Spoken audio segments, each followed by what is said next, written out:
I'm excited to have Jamie Orr. She's the member of the Board of Directors of Sustainable Silicon Valley. She is here to help us understand what I consider the premier event to help you and other people discover opportunities, business opportunities for helping assure the sustainability of the planet and, of course, our great company. Jamie, how are you? Good. How are you doing? Wonderful. But the event is May 23rd at NASA, and the name of it is Solutions for Planetary Sustainability. That's a big topic. It is. Now, you've been kind to let me talk and set this up, but what is that event about?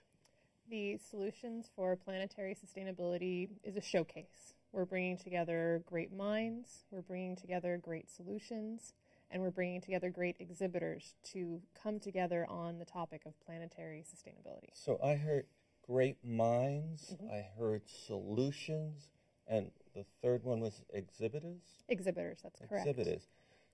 Great minds. I mean, that really interests me, and great minds are of value to all of us. Give me an idea of some of the minds that are going to be, these are speakers, I guess.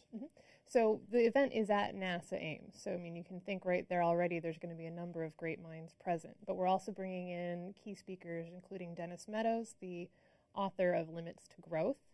We're bringing in James Hansen, formerly of NASA Goddard. We're bringing in people from UC Berkeley, from Denver, from the Cal Academy of Sciences, all to talk about these topics on planetary sustainability. Now, the most famous, and some people would say infamous, is Jim Hansen. Would you agree? And I know you teach at Foothill College. You teach sustainability and I think some other topics. So you would know who Jim Hansen really is.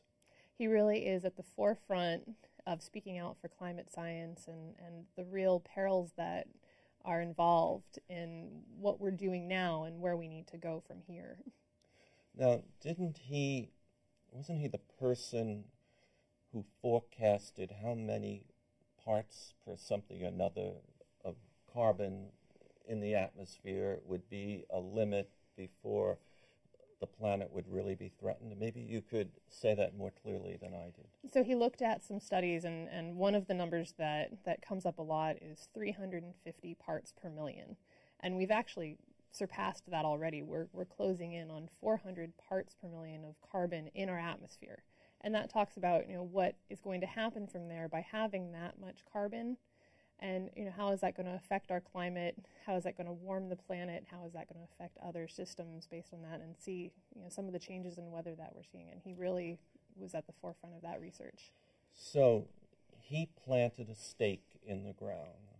He did a lot of research, and he gave us sort of something to measure, something to quantify, something to tell us that everything is okay, but now it might not be okay. That's correct. And all scientists around the world that tend to accept that climate change is really occurring, they tend to, for the most part, accept his position? That's correct. Okay. Now, I know about him, and I remember Steve Schneider from Stanford. Those were possibly the two biggest names in climate. Would you agree? I would. So he's your big speaker, isn't he? Okay, so I'll go, and what do you think he's going to tell us? He give us an up-to-date? I honestly am not certain about exactly what he's going to talk about, but in terms of our panels and everything that's going on, we're looking at things that are setting the stage for the current situation in terms of our climate. We're looking at what solutions are being enacted so far. We're looking at what needs to be done. And so I have a feeling that he's going to speak a lot on that panel in terms of what is actually going on with the planetary systems right now. And this Dennis Meadows? Dennis Meadows. I think you said he did a book on the limits of growth. In terms of population. in terms of so I don't people this planet can sustain. That's maybe. correct. And what was his other book? I don't have it on hand. Okay, some kind of system theory, maybe. Right.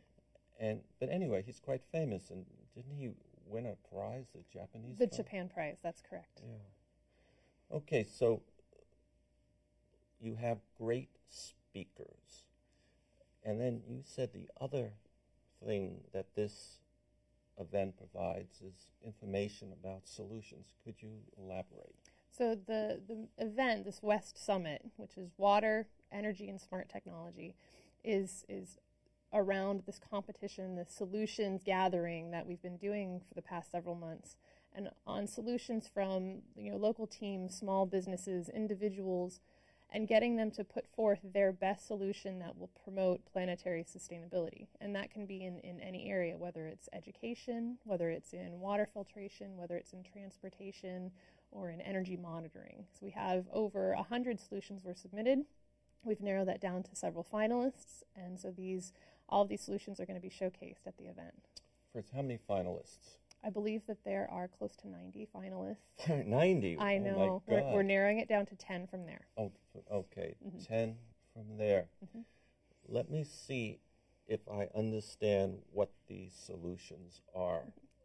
You've gone out to the Silicon Valley community, maybe beyond, and you've asked entrepreneurs, big corporations like SAP, Microsoft, or whatever, questions like, do they see a sustainable application out there, and do they have a solution for it?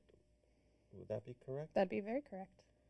And you have over 100 finalists, and then you're going to have So we had over 100 submissions, well over 100. We narrowed that down to around 90 that we consider our finalists, and then from there it's really we're going to showcase 10 of the most promising based on a panel of judges and experts in the area.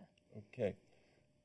I want to share, I think being able to see 90 or even 10 sustainable applications is valuable, because most people, I think, in this world have pursued various applications, business applications and other kind of applications. But it's only recent that I think the world is focusing on that special group of applications that may include reducing the carbon footprint or getting cars off the road, or education to improve people's life, because water is running away from us. Would you elaborate on that? So a lot of the solutions do involve exactly what you were talking about, and these are anything from strategies for reducing a plug load in a residence. So how can you reduce that? And that will not only help with carbon emissions, it will help in terms of energy savings, reducing load on the grid. It will help just in terms of awareness and behavioral changes. So a lot of these solutions are that way. Some of them are very high tech, involving, again, like you said, ways to get cars off the road, ways to harness wasted energy from cars that are driving around, ways to educate anyone from kindergarten age all the way up through adult and higher education. Have you had a chance to review some of them? I have. All right. So before you looked at them, you had some idea what sustainable applications were and what IBM and other folks have been on to some extent. Has your eyes been really opened by these new applications that have been? I've been incredibly impressed with the solutions that came through. Some of them are incredibly well thought out, full business models. Many of them are well outside the box from what I had experienced prior to that. And I'm excited to see them get to strut their stuff at this showcase event on May 23rd. So that's a good reason, what you just articulated, to go to this event. If business people or engineers, scientists, whatever, that want to build something, or business people who want to invest in something, they get to see solutions, and they can map very quickly to the requirements around the world. And so this could be beneficial to see all these new new thoughts. Absolutely, and that's what we're really looking forward to.